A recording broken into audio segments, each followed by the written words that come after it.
Assalamualaikum warahmatullahi wabarakatuh. Kaifa halakum jami'an? Alhamdulillah, nanghamil khair. Sabahul khair, sabahun nur. Taib. Alhamdulillahirabbil wa bihi nasta'inu ala umuri waddin. Assalatu wassalamu ala asrofil anbiya'i mursalin wa ala alihi wa sahbihi ajmain, amma ba'du. Di pagi hari ini kita akan mulai pembelajaran mengenai praktek mengajar ya. Di sini Pak Ustadz akan mempraktekkan cara mengajar dengan baik dan benar dengan materi yaitu teknik pembelajaran mufradat, ya kan? Nah, anak-anak bahasa Arab itu wajib mengetahui atau mengerti mengenai teknik pembelajaran mufradat ya. Itu harus diketahuinya oleh anak-anak siswa ya, semuanya, maupun mahasiswa ataupun murid ataupun santri itu harus bisa berbahasa Arab dengan baik dan benar. Nah, di materi pada pagi ini Jafar ingin menerangkan mengenai teknik pembelajaran mufradat. Sebelumnya adik-adik semuanya, ada yang tahu teknik pembelajaran mufradat itu seperti apa?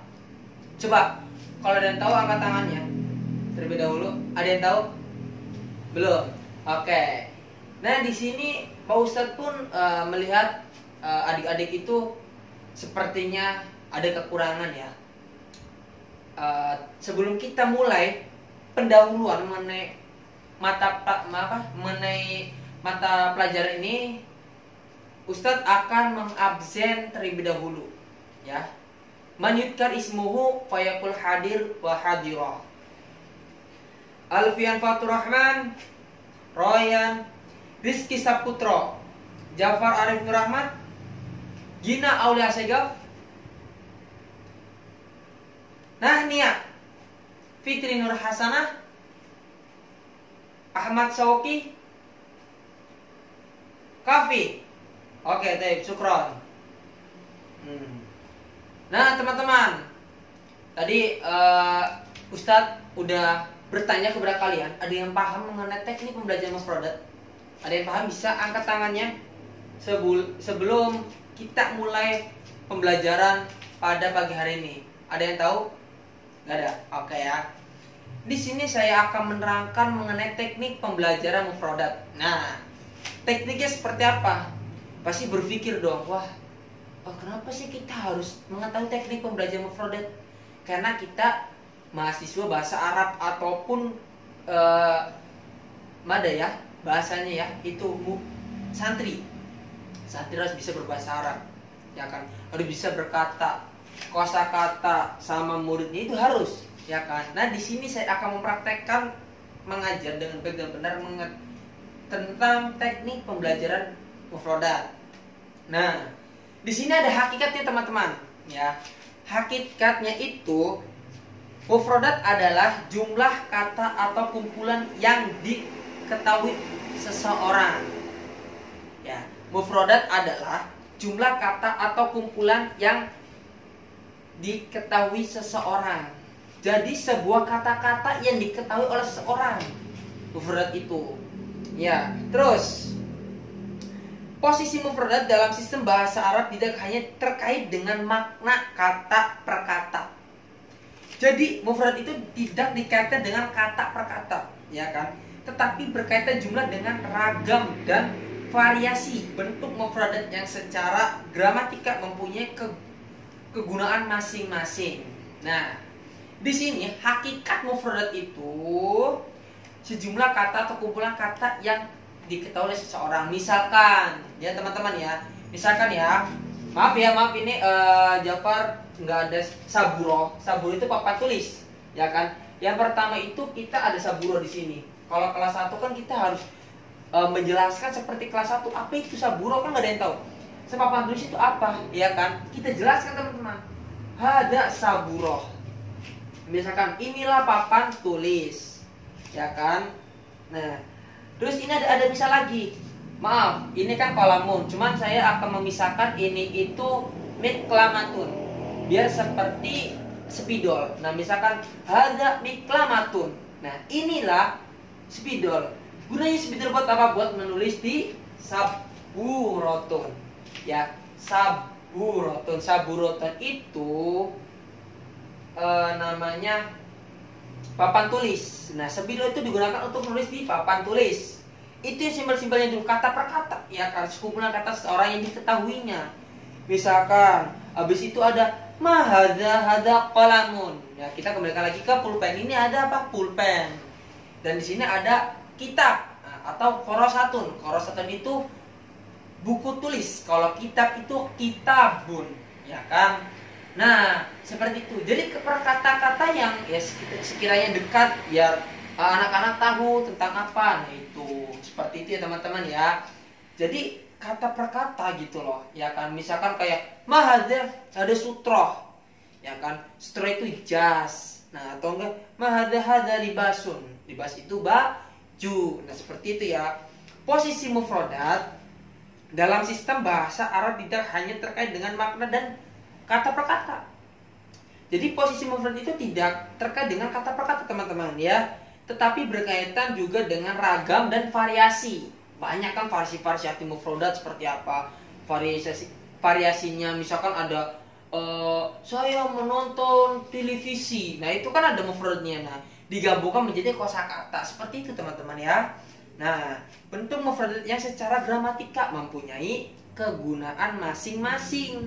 Jadi tadi jelasin ada gunanya, kayak pulpen tadi gunanya buat apa pulpen? Buat menulis di buku tulis. Kayak misalkan ini saburotun, ada saburotun digunakan untuk apa?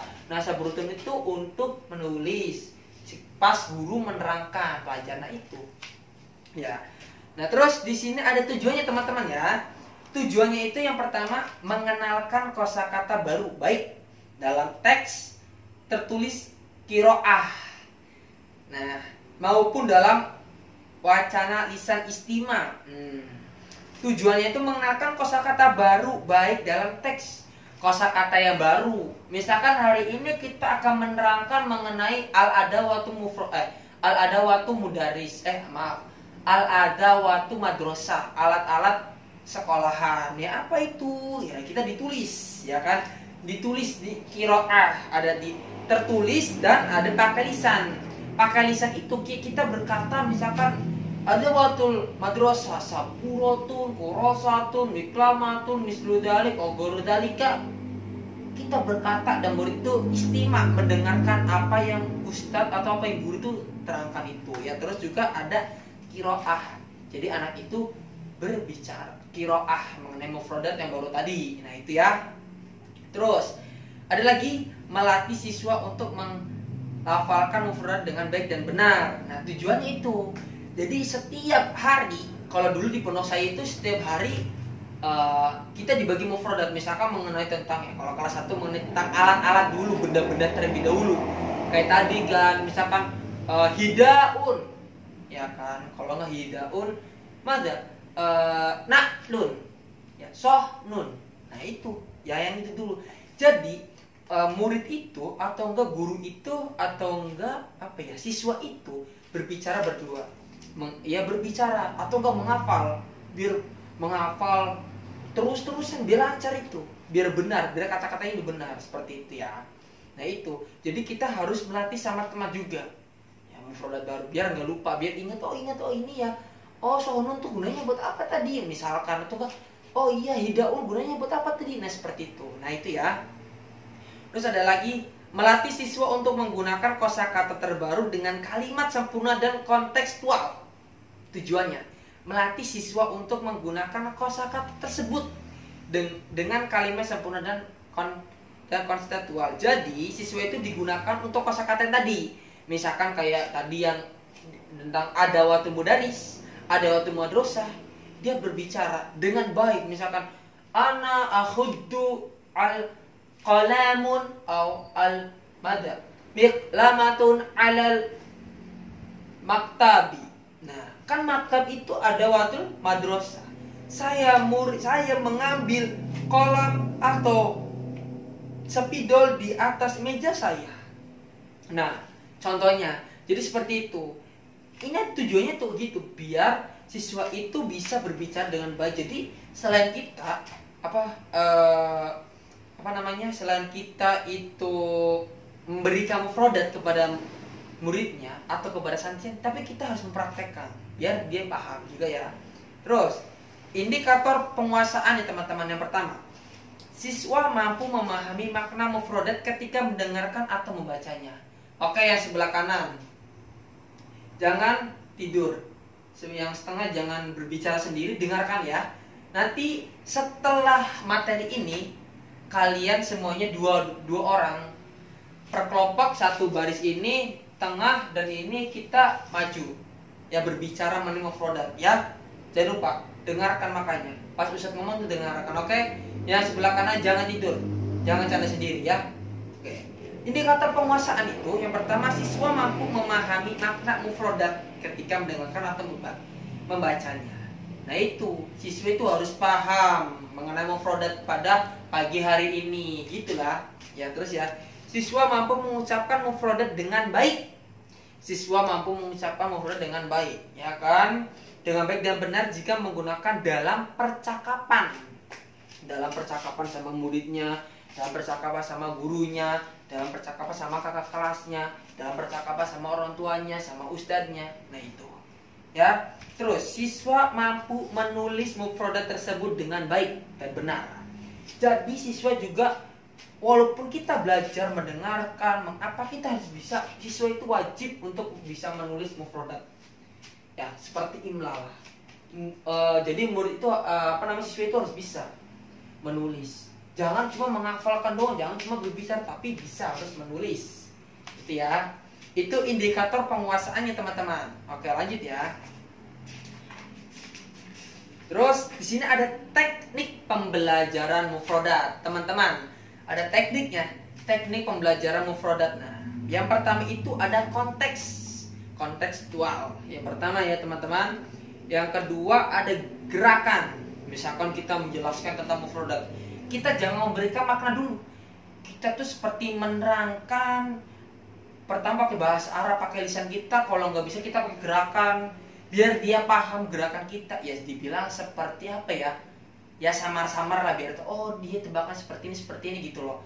Biar dia juga berpikir juga, ya kan? Dia berpikir apa ini ya tadi yang akan diterangkan itu. Jangan cuma langsung kita tuh memberi tak jangan.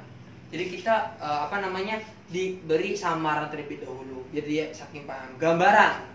Yang ketiga itu gambar. Kita berikan gambar. Dan misalnya kayak ayam. Ya dajajatun. Telurnya apa? Nah itu digambar dulu, ya kan? Terus menyetarakan. Ya, menyetarakan yang keempat. Yang kelima benda. Kita harus menggunakan benda, ya kan? Benda. Terus yang ke-6 tarjamah.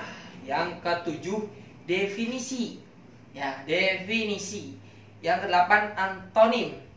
Dan yang terakhir sinonim. Antonim sama sinonim. Oh, ini ya bersama dengan ini, oh berbeda ini gitu loh. Jadi biar anak itu berpikir pas kita menjelaskan. Jangan kita pas jelaskan itu langsung tak itu jangan. Ya, kita harus samakan dulu biar anak itu berpikir, oh seperti ini ya. Oh ini ya yang maksud dari Pak Guru itu, oh seperti ini, oh seperti itu. Nah itu ya teman-teman. Paham Tom? Nah cukup sampai di sini mengenai teknik pembelajaran mufradat. Ada yang ingin ditanyakan murid-murid semuanya? Coba yang ingin ditanyakan bisa angkat tangannya. Oke. Ustadz beri waktu 2 menit untuk ingin bertanya. Ya, ditanyakan dari sekarang.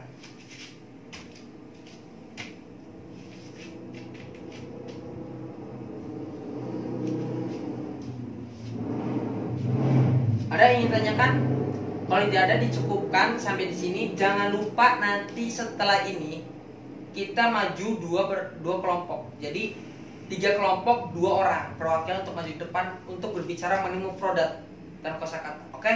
Syukron ala ihtimamikum. Wallahu muwaffiq ila aqwamit thoriq. Wassalamualaikum warahmatullahi wabarakatuh.